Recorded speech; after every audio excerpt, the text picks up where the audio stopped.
We got a gas leak up here. I can only smell it stronger. I can smell it very faint. I smell it stronger when the unit is in use. So I was thinking we had a heat exchanger issue, but it actually isn't the heat exchanger. It's just flexible gas hose. It's not the connections. So you know, I got my gas meter. Watch this.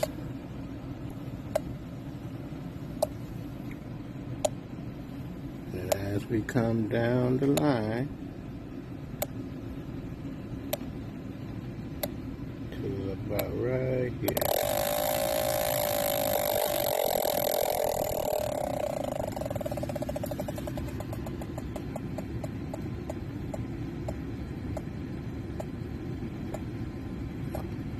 Very small gas leak.